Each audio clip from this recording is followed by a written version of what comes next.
Yo, yo, yo, and welcome to the halftime show. This is your man M Zilla, and we are here again on the M Zilla Halftime Show. Another episode, this one with Mr. Turner.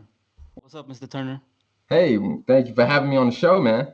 Uh, my pleasure. Just a little quick intro. So, Mr. Turner is an accountant. He's from North Carolina. He has his own podcast called the Business Talk Library. And can you just do a little quick, like, I don't want to say like life story, but like just a little quick elevator pitch. I'll keep it brief. So my background is accounting. What that really means is money is my background. And you spent years working for some of the world's biggest companies, working in the U.S. as well as working and living down in Brazil. So I've seen a lot of different things. But again, my story is money is my business, and that's what I know. Dope. So just for my listeners, I want to do a quick like, so an accountant, isn't it pretty much that someone that like prepares and examines like financial records for a company or like a person? So most of the time you'll find it's for a company, but like I Mm, said, if you get with, I guess you say really high net worth individuals, mm. it may be for an individual. Okay, but you ensure that money transactions like are accurate, pretty much. Yeah, so my thing is ensuring that money transactions are accurate. I work with a ton of like business owners and some influencers from time to time are just really helping them think through the business side of what they're doing, just Mm, to make sure that hey, that their money's in order with what they're doing. mm. And isn't like taxes a big like part of the money side also, like getting your taxes correct? Yeah, so taxes are probably one of your biggest expenses. Mm, I will say every year when I explain to people like, hey, this is how much you paid in taxes, everybody wants to throw up when they see that number. I But have a yeah, question. Like in Sweden, our taxes are pretty much like they're already calculated. Uh, so there's not like, well, if you have your own company and other stuff, you're gonna do some like accounting of your own, but pretty much all of the taxes are they already like withdraw it from your. Is it the same in the US or you have to like pay it yourself? yeah, so in general, it's the same in the U.S. where if you're working a job, they're gonna, your employer is gonna take it out of your check every month, Mm, or every week, however often you get paid. Now there are some rules where, like I said, there's a little bit of flexibility in there, but where the I guess you say where it gets a little interesting is when they have like all these special rules for different tax breaks you qualify for and stuff. That's where things get a little interesting. okay, and like in Sweden, the like if you look at a financial year, the taxes are usually like they're calculated in March. Is it the same in the US? Yeah, so April 15th is around that time is kind of our deadline. So first Okay. part of the year is where they look at. Okay. Perfect. That was just a little quick intro. So now let's get into the topics. The first topic is business versus art. So if you can like get into that topic. Yeah, that's a big one because I talk to a lot of artists, whether that's actual, I guess you say, paint and brush artists, or even some musicians, and whether that singers and hip hop and R&B, and I talk to a couple country music artists and stuff like that, or even and I think a lot of times what ends up happening is, you fall so much in love with the art of what you do because Mm. it's a big part of if you're into making music, you're putting your heart and soul in, or at least I hope you're putting your heart and soul Yeah. in your music. I mean, True. we probably all heard some albums that where they came out and you're like, yeah, I'll pass on that one. Yeah, nowadays it's pretty much the normal sometimes, you know. Yeah. But I would say, for an artist that's really, that's really putting in the work and really putting their best into what they do. You got to be in a completely different mindset for that. And then On the other side is the business side of it. Like that's a completely different way of thinking. And what I notice is that a lot of times when artists go into, wanting to make money from their art, a lot of times they don't make that mental shift to go from thinking like an artist to thinking like a business. Just an interesting thing that you just said. Like, me personally, I had the same problem. Like, sometimes when you're into the art a little too much, you almost become a character. Like, you live into your art so much that when it's time for the financial stuff, you're still thinking like, I'm in a movie right now. Why do I have to like get down to like paperwork and stuff like that? Yeah, I mean, and it's very interesting because I always tell artists like you know trying to live in both worlds, it is difficult. I mean, that's part of the reason why a lot of major artists end up getting an agent or they end up signing with a label because it's difficult trying to live and work in both worlds at the same time and be good. I mean, Mm, because I think where you start to see some artists that they become very, very business, and you start to see in the quality of some of their music that they're putting out, you're like, hey, something feels different about this. And I mm, think that's a lot of times where they're trying to be, the best at both at the same time. So what I tell a lot of a lot of artists is that, the business side, you have to think differently. I mean, it really comes down to, if you're talking with a label, it's really about, can they make money off of the art that you're doing? So while you're the personality and you're the character and you're bringing in the fans and the attention and that whether it's your single, whether it's the albums that's selling, whatever, like the label is looking at how much are we going to make off of giving your or getting your product to the fans. mm. And when you're thinking like that, I mean, sometimes labels start to say like to make adjustments and tweaks to your art form, and that's where like you reach some kind of friction. And what I tell a lot of artists is if you don't completely understand like what the label is trying to do, it may completely turn you off from them, and you may Mm. be like, hey, I never want to work with them again. But I think you got to find a way to marry the two together because they got to sell something. Do you think what is the best way to like do that? Is it to put aside some hours in your day for the business, or like maybe find some people that can help you with that, or what is the best way to like distinguish those two sides? Yeah, I mean, I always say, I mean, if you're not at that level where you can afford to pay somebody to do it, I would say set aside some hours in your day, or some hours in your week or whatever, that where, hey, I'm gonna step out of being the artist to where, hey, for these next 3, 4 hours, I'm the business side, and to where that that's what you're gonna work on.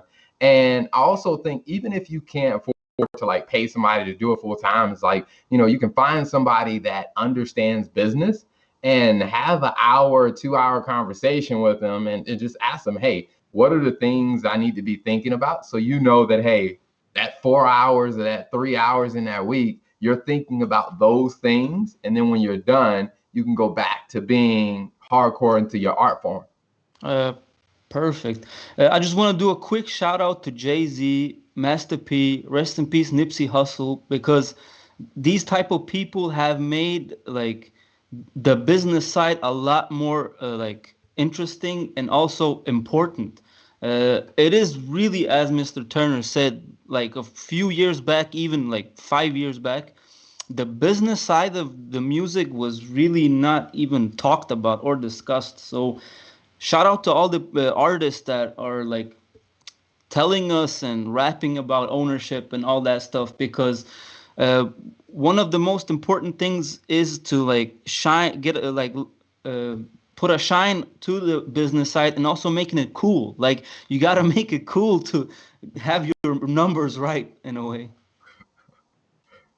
Yeah, I totally agree. I mean, I think, a lot of people have shied away from that side of it because they're like, that's not that interesting. I leave it for, the uptight people in the suits. But it's just like, no, you probably want to pay attention to that because, there's been a whole lot of people, type people in suits that have been walking away with artists' money, and it's because they weren't paying attention to that side at all. Yeah, and if you're not paying attention, you can't really say that someone screwed you over because you're not paying attention, bro. Yeah. So, business versus art. Do you have any other tips or like anything else to talk about on that topic? Yeah, I mean, I always tell artists that, learning, I mean, just like it took you time to develop your art, I mean, don't feel like you gotta know everything about business. And I would say, it'll take you time to develop the business side.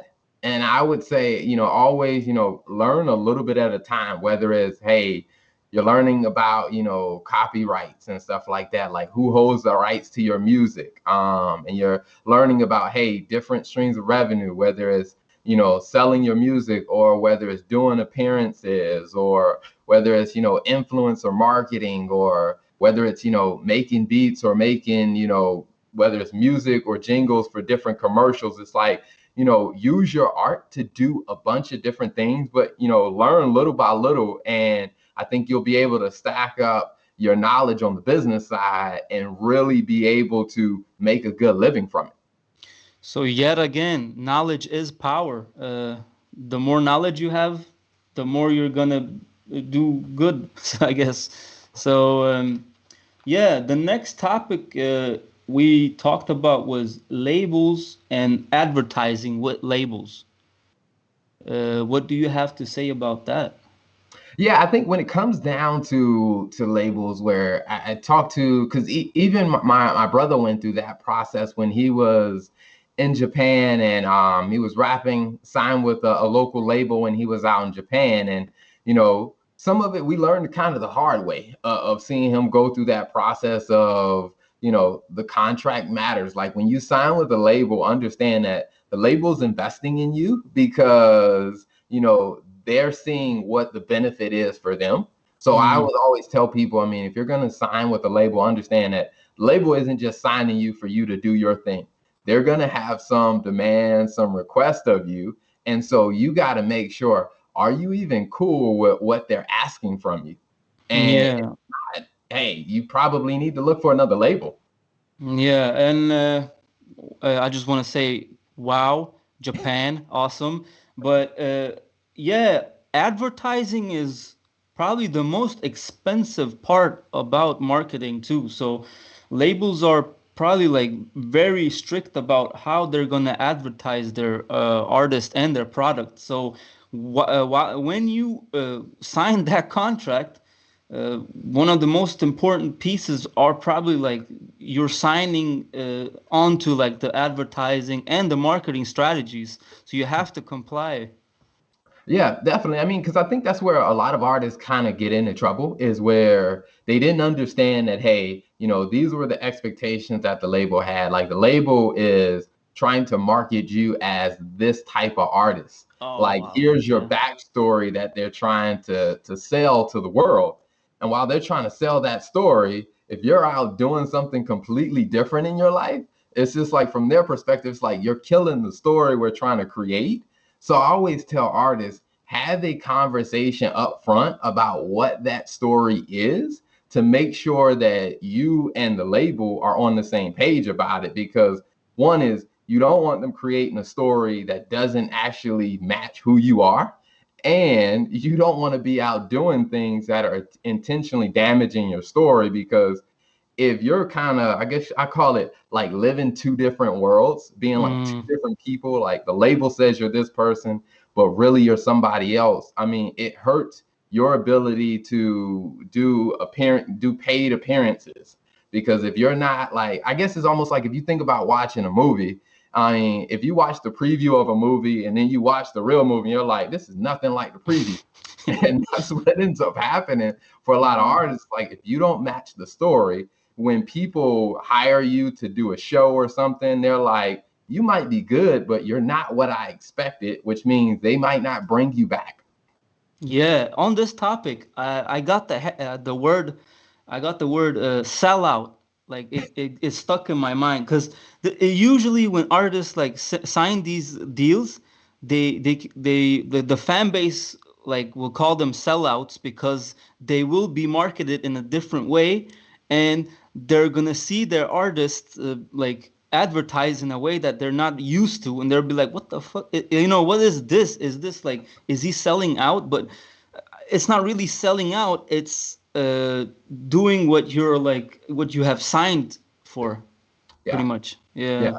And I yeah. think that there's I mean, because a lot of, like you say, your hardcore fans that knew you when you were underground, like they might look at you and be like, "Oh, you signed to a big label, you sold out," and I tell people, there's an effective way you can kind of bridge that gap. And what I always tell people is that's why you want to have those conversations about, hey, what's the image the label's gonna paint, and then even for your hardcore fans, before you get announced as, hey, this big artist that signed with this big name label, you can start to prepare your hardcore audience to say, hey, here's a side of my art form or me that you haven't seen before, and I want to let you guys know about it before you find out that, hey, I signed with this big label. That way, when they start seeing the marketing from the label, it matches what you already prepared them for, and your hardcore fans will still rock with you after you go big.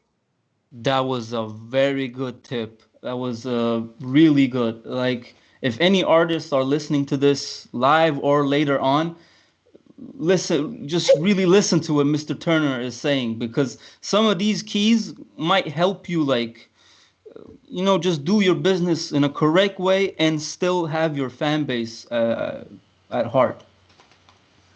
So yeah, the next topic, if we want to go to the next topic, if that's okay.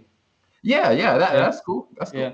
cool. The next topic we wanted to discuss is monetization. And this word, like, it gets thrown around a lot nowadays, like monetization, monetization. What does it really mean? Yeah, I mean, there's so many ways that you can monetize. So that word is like changed so much. But I think probably the simplest way to look at it is that you can use your art, or whether you use your publicity or your access to your audience, to use that to make money. So Mm, however you do it, like some people are doing it, the old school way of doing it was, hey, I recorded an album, recorded a record, recorded a song, whatever it is, and then I sold it. In exchange that, I got a little small cut of it for everyone. And then it was, doing shows like, hey, I show up, I do a show, I get paid for that. But now, I mean, with social media, you got influencer marketing where you could be on a commercial. You can actually, there's some artists that I know that are making beats for like businesses, where they make the beat that the business uses in their commercials and their content, to where it could be, in your video, you're wearing certain, advertising different products. And I mean, I think there's so many different ways that you can monetize, but it's really is, how do you make money doing what you do and with the attention that you have on you and your art? So converting your art really to money is Yeah. monetization. So honestly, on this topic, there's so many ways to really do it nowadays with the internet, with the influencer marketing. I feel like you almost have to be creative with your monetization, just to have like the several streams of income. It will help you. Um, Something like a YouTube channel is awesome. Like nowadays, you can get so much money from trying to not only make videos, but like try to make like behind the scenes vlogs, partnerships with other products, and trying to tie that in with your channels. Yeah, I definitely think that's so true. I mean, and one of the things that I tell people, because I think about this even for, for my type of business is, I use YouTube a lot. I mean, like between my wife and I, we have like 4 different YouTube shows related to like different stuff we're doing in our business. And it's to be able to connect with different audiences. And, one, I guess you say, this is a tip I would share with any artist is, while you're using those platforms, whether you're putting your music out on Spotify, or you're putting, you're doing different stuff on YouTube, those are all great platforms and like social media. You should continue to use them. But I think do understand that you don't necessarily own those platforms. So Mm, one of the things you could probably do in addition to that is, start creating an email list to mm, where, let's say, people can sign up on your email list to be the first to know about new tracks that are coming out.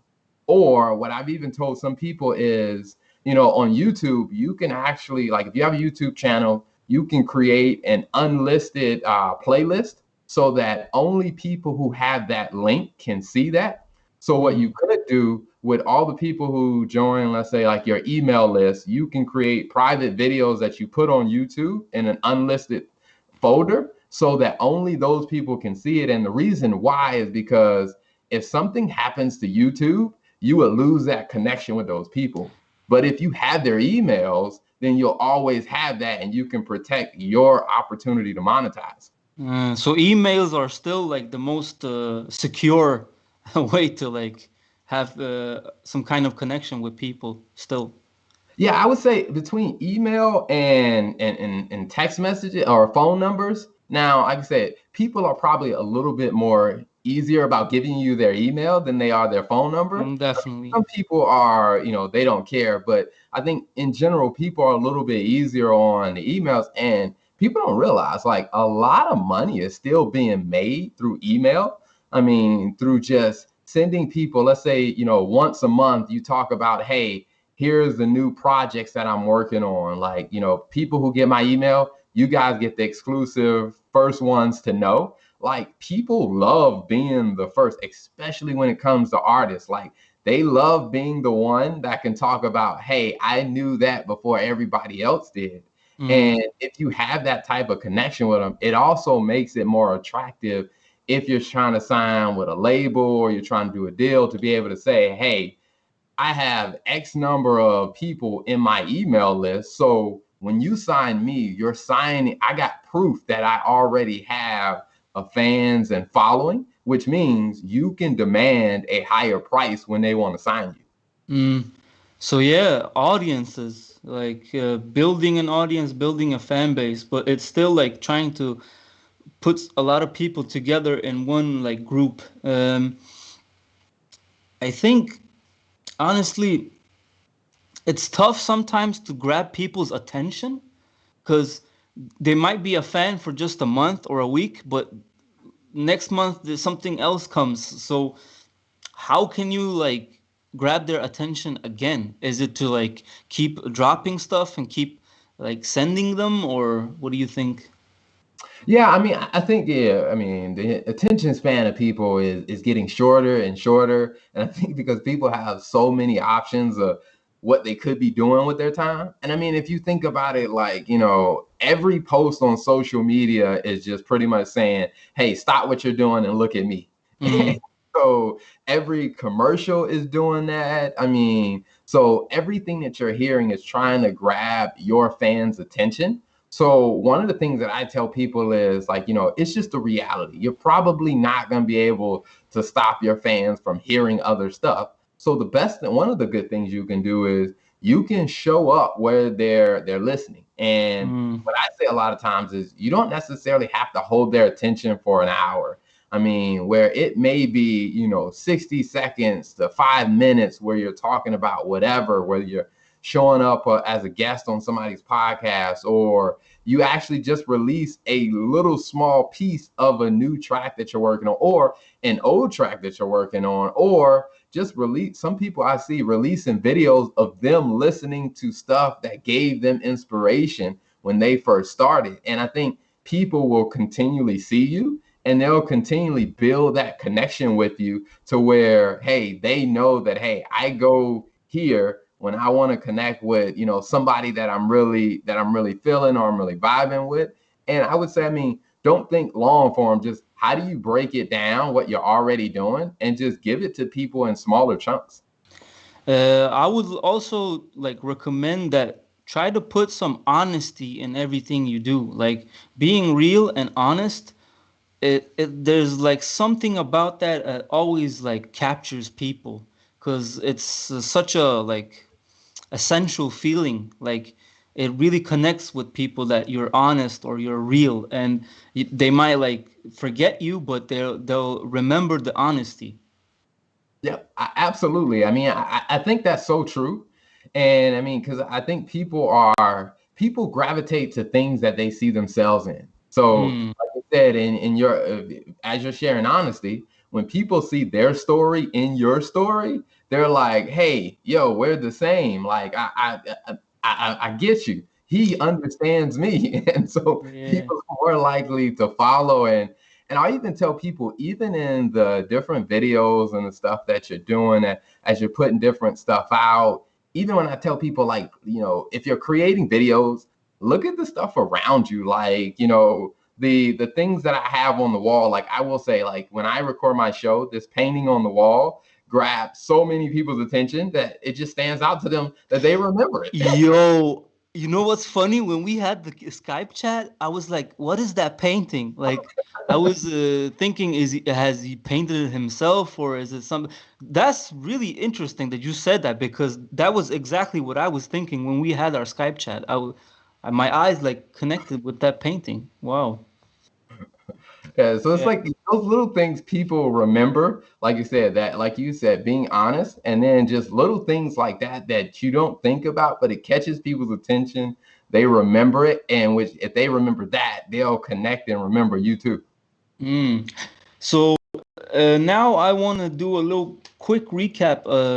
I've been talking a lot about like ownership and I've been talking about the different distributors. Me personally, I really love DistroKid, but I have a business meeting on Friday and I might have some dope stuff to tell you for the next episode. We'll see about that. But what I want to tell people from Sweden that are artists is that there is something called Export Music Sweden, and there's a lot of information there for artists that want to go to the US and make a living as an artist. And what you really need to think about is that you're gonna have to you're gonna need a visa, and there's different types of visa for different types of artists. So if you're an artist in Sweden that are making a lot of money, you're gonna have to apply for a certain type of visa. But all this information is on Export Music Sweden. So just Google that. And beyond that, I have two different I don't want to say if it's companies, but like there's two entities that help a lot of Swedish artists, and that's called Steam and Sami. And what Steam does is that they protect your rights as a songwriter. And what Sami does is they protect your rights as an artist, the visual representation of you as an artist, the entity is itself. So your image, your videos, and other stuff. So check those things out if you're an artist in Sweden. And I think uh, the Netherlands probably have their own like Steam and Sami, and the equivalent of that in America is probably like I don't know what's called ASCAP or something, or like they have a lot of different companies there too that like it's really like your publishing and your royalties and all that, like the rights to your art.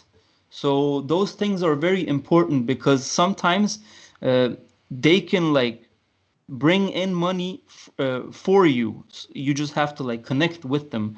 But I only have information on Sweden. I don't know if you have any information on like American I equivalent. don't have the names of them, but I do think that there are some out there, and then because I've heard of some artists using different, I guess, different companies that collect their royalties, and like Exactly, yeah. they're out there listening, making every time their song is played or their image shows up, they're like, Precisely. "Hey, that's one of our artists. You need to make sure you pay us so we can pay them." Exactly, because it's not really only about like releasing music. Sometimes your music is gonna be used, and it's gonna be hard for you as an artist to like find where your music is like used anywhere in the world. So it's probably a good idea to connect with an company that like scours the entire world all day and like finds every time like your music is used as content in anything. Absolutely. Yeah. So the next topic is very interesting. It's exposure. So we have two different topics here. We have the cost of exposure and we have free exposure. So what do you have on the cost